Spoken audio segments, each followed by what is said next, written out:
So welcome back logical coders. स्वागत है आपका डीप लर्निंग के ट्यूटोरियल नंबर 3 में, जहां पर आज हम आपसे बात करने वाले हैं डिफरेंट एक्टिवेशन फंक्शंस के बारे में। तो प्रीवियस वीडियो में हमने बात की थी basic architecture of the ANN basically, right, जो कि हमारा था perceptron model, right. So if I talk about that video, उस वीडियो में मैंने एग्जांपल दिया था आपको एक एक्टिवेशन फंक्शन का, ठीक है ना। तो उस एक्टिवेशन फंक्शन को मैंने एज एजम्पशन लिया था आपको एक आइडिया देने के लिए सिर्फ, right. So I just took that example to give you simple idea about the activation function, और जो कि एक बहुत ही हाइपोथेटिकल केस था। अगर मैं उस जो हमारा एक्टिवेशन फंक्शन है उसको मैं यहाँ पे ड्रॉ करूँ, तो वो कुछ इस तरह था कि अगर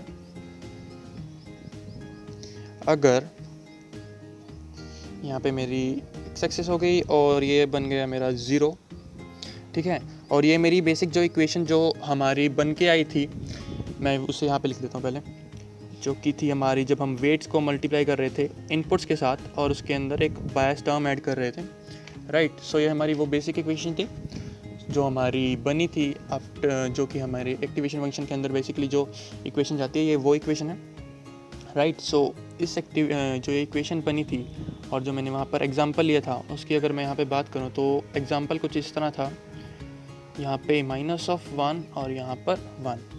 हाँ, तो कुछ एग्जांपल इस तरह था कि अगर इस पर्टिकुलर इक्वेशन की वैल्यू जो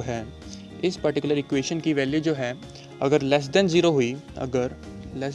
हुई, राइट, अगर इस इक्वेशन की वैल्यू लेस देन 0 हुई, तो जो हमारा आउटपुट है, तो जो हमारे एक्टिवेशन फंक्शन का बेसिकली जो हमारे एक्टिवेशन फंक्शन है उसकी आउटपुट जो है -1 आएगी, राइट।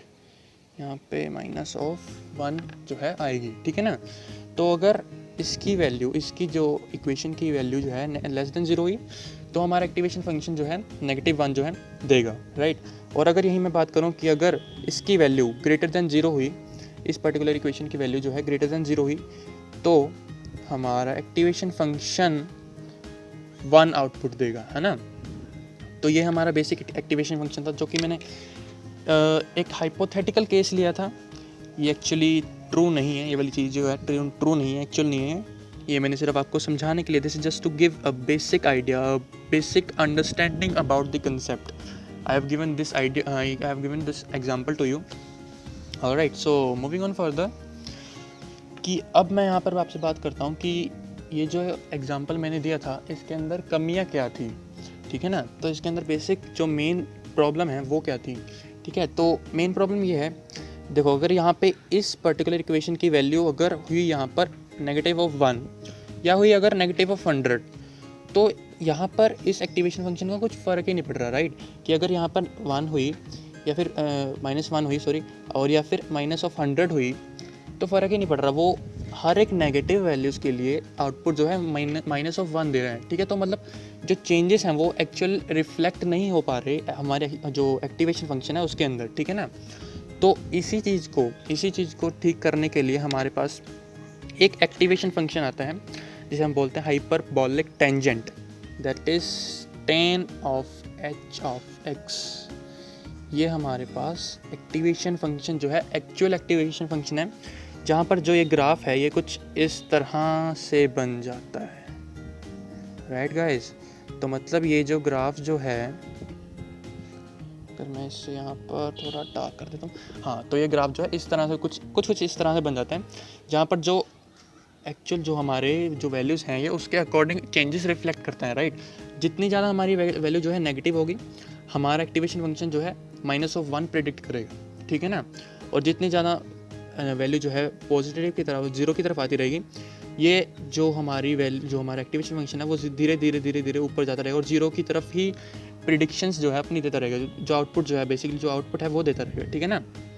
तो ये जो है tan h जो कि हमारा हाइपरबोलिक टेंजेंट है उसका एग्जांपल है, ठीक है। तो मैं यहाँ पर आपको दिखाना चाहूँगा हमारे डिफरेंट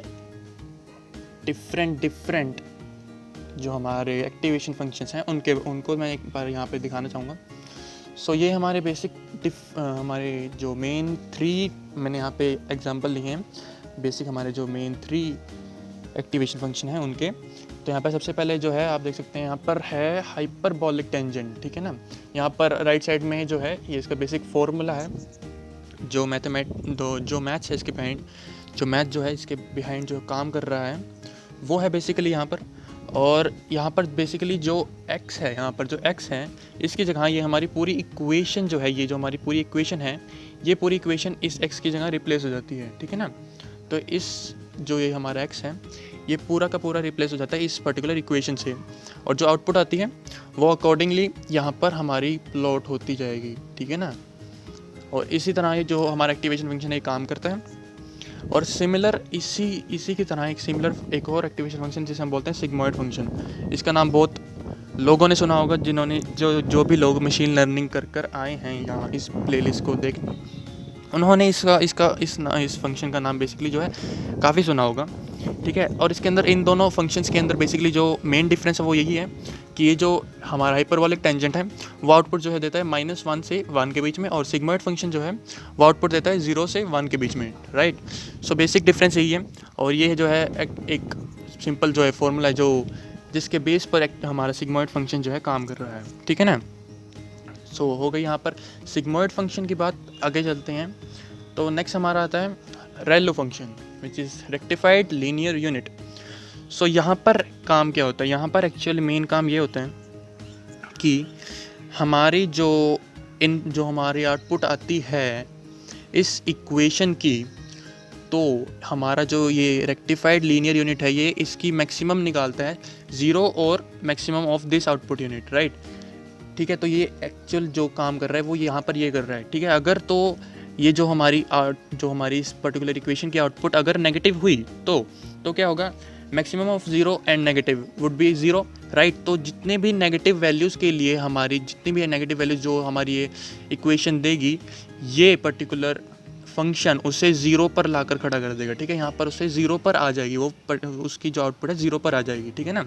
और अगर उसकी वैल्यू इस पर्टिकुलर इक्वेशन की आउटपुट अगर पॉजिटिव हुई तो maximum of 0 and positive would be positive, right. So उसी के अकॉर्डिंग यहाँ पर इसकी आउटपुट भी पॉजिटिव आती रहेगी और धीरे धीरे जो ये ग्राफ इस तरह दिखेगा आपको, ठीक है ना।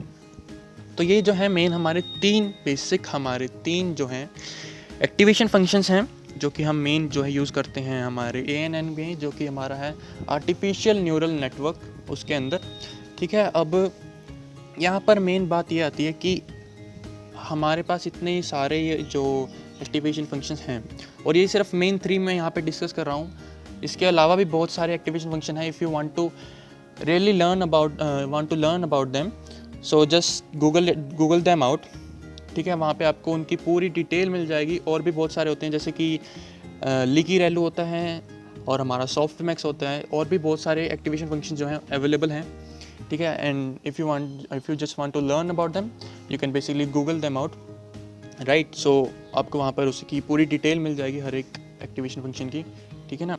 और अब यहाँ पे हम बात करते हैं, मेन बात ये आती है कि इतने सारे अगर हमारे पास एक्टिवेशन फंक्शंस हैं, ठीक है, तो हमें कैसे पता चलेगा कि हमें कब किस पर्टिकुलर यूज़ केस में, किस पर्टिकुलर सिचुएशन में कौन सा एक्टिवेशन फंक्शन जो है यूज़ करना है ना। तो उसका आंसर सिंपल ये है कि जो हमारा ये रेक्टिफाइड लीनियर यूनिट फंक्शन है, जो हमारा रेलो फंक्शन है, जो हमारा रेलो एक्टिवेशन फंक्शन है, इसका यूज़ जो है मैक्सिमम टाइम में होता है, ठीक है ना। अगर मैं बात करूँ किसी भी प्रॉब्लम के अंदर, जो हिडन लेयर के अंदर जो हमारा एक्टिवेशन फंक्शन होता है वो भी यही होता है मोस्ट ऑफ द केसेस के अंदर, ठीक है ना। तो मैं यहाँ पर मोस्ट ऑफ द केसेस के अंदर बात कर रहा हूँ कि हमारा रेलो फंक्शन जो है यूज़ हो जाता है। पर हमारी जो क्लासिफिकेशन प्रॉब्लम्स होती हैं उनकी जो आउटपुट लेयर होती है, बेसिकली जो आउटपुट लेयर होती है उसके अंदर हमें हमारा सिग्मॉइड फंक्शन यूज़ करना पड़ता है। सिग्मॉइड या फिर जो फंक्शन रिलेटेड है सिग्मॉइड से, जो कि हमारी कैटेगोरिकल आउटपुट्स देते हैं, हमें वो बेसिक हमारा वो जो है फंक्शन यूज़ होता है क्लासिफिकेशन प्रॉब्लम के अंदर, ठीक है ना। तो ये हो गई बात हमारी मेन फंक्शंस की। और एक और बात मैं यहाँ पे आपको बताना चाहूँगा, जो हमारा ये सिग्मॉइड फंक्शन है, ये आउटपुट जो दे रहा है 0 से 1 के बीच में कंटिन्यूस आउटपुट आएंगी, इसकी जो भी हमारी आउटपुट आएंगी जो हमारा पर्टिकुलर सिग्मॉइड फंक्शन देगा, ठीक है ना। तो हम एक थ्रेशोल्ड सेट करते हैं यहाँ पे, लेट्स से हम 0.5 सेट करते हैं, ठीक है। तो उस थ्रेशोल्ड के अकॉर्डिंग जो भी आउटपुट, जो भी वैल्यूज़ जो हैं 0.5 से लेस देन 0.5 होंगी, उन्हें हम 0 कंसीडर कर लेंगे, और जो भी वैल्यू, जो भी पर्टिकुलर वैल्यू जो है, जो भी पर्टिकुलर आउटपुट जो है ग्रेटर देन 0.5 होगा, हम उसे 1 जो है एज्यूम कर लेंगे, मतलब हम उसे कन्वर्ट कर देते हैं टू दी 1 एंड 0, राइट। ठीक है, तो ये मैं एक बात बताना चाहता था आपको। ठीक है, तो so hope you enjoyed this video and thank you, have a nice day.